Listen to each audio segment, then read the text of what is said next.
चलिए इस वीडियो में मैं बताऊंगा आपको कि ट्रेंड लाइन कब वैलिड होता है और कितनी बार टच होने पर उस पर ट्रेड लिया जाता है और कितनी बार टच होने के बाद वो वैलिड हो जाता है कि नहीं। सारा सेटअप ही मेरा ट्रेंड लाइन पर ही है, तो कितनी बार टच करती है तो उसके बारे में जानेंगे। तो चलिए शुरू करते हैं, शुरू से इस तक लाइव मार्केट में बताऊंगा, आज भी वैसा ही हुआ है। तो चलिए बताते हैं। तो सबसे पहले ट्रेंड लाइन के बारे में, ये गया ट्रेंड लाइन मेरा, ये जुड़ा। आप लोगों को सामने यहाँ पर ट्रेंड लाइन है, एकदम कुछ भी सामने है, कुछ भी नहीं, एकदम लाइव मार्केट में पीछा उछे कुछ भी नहीं। ये वन टाइम आप लोग खुद से बोलिएगा कि कितनी बार टच होने पर वैलिड होता है। आप लोग खुद से देखिए और बोलिएगा। कैलकुलेशन एक एवरेज निकलेगी, एक बार देखने से, दो बार देखने से नहीं, जितनी बार आप देखेंगे 10 बार देखकर एक बार कैलकुलेट करके उसका एवरेज निकालेंगे। मतलब हम लोगों ने 4 से 5 बार यहाँ पर ट्रेंड लाइन पर टच होते हुए देखा। ओके, चलिए और भी देखते हैं। जब हॉरिजॉन्टल लाइन भी जा रहा है तो इसमें एक शब्द जुड़ा, लाइन।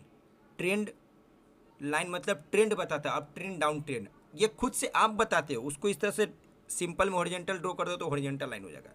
ऐसे ड्रॉ कर दो ट्रेंड वाला लाइन हो, डाउन ट्रेंड। ऐसे ड्रॉ करोगे तो अप ट्रेंड वाला हो जाएगा। ओके, ये गया। अब आप लोग खुद से देखो कितनी बार टच किया इस पर।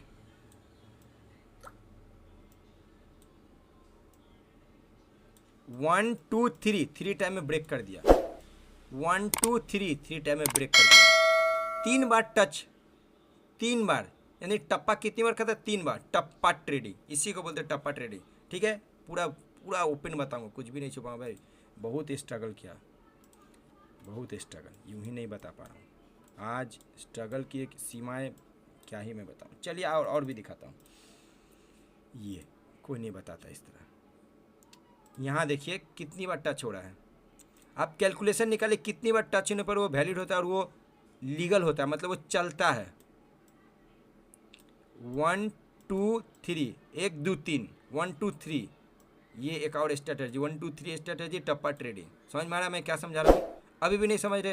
अब मैं जो दिखाने जाऊँगा आपके आंखें खुली की खुली रह जाएगी। चलिए मैं दिखाई देता हूँ। 1 time touch, 2 time, 3 time, 4 time, 1 2 3, 4 time breakout. Okay, ये देखिए एम पैटर्न में 2 बार, यहाँ पर देखिए ये ट्रायंगल में 3 बार, इसमें 3 बार। दिख पा रहा है आपको? समझ में आ रहा है? टप्पा मिनिमम 3 बार होना चाहिए। यहाँ देखिए, देखिए टप्पा मिनिमम 3 बार होना चाहिए।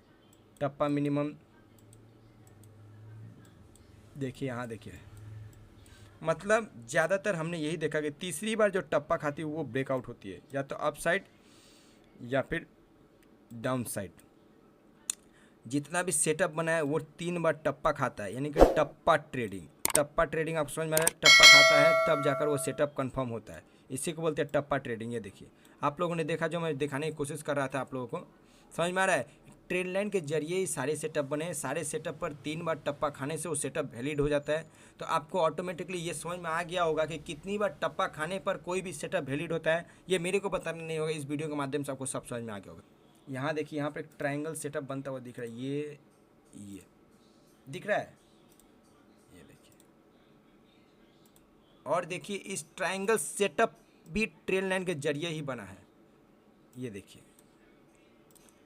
1 बार टप्पा, 2 बार टप्पा, टप्पा टप्पा, देन ब्रेकआउट, मार्केट में रीटेस्टिंग, देन ब्लास्ट।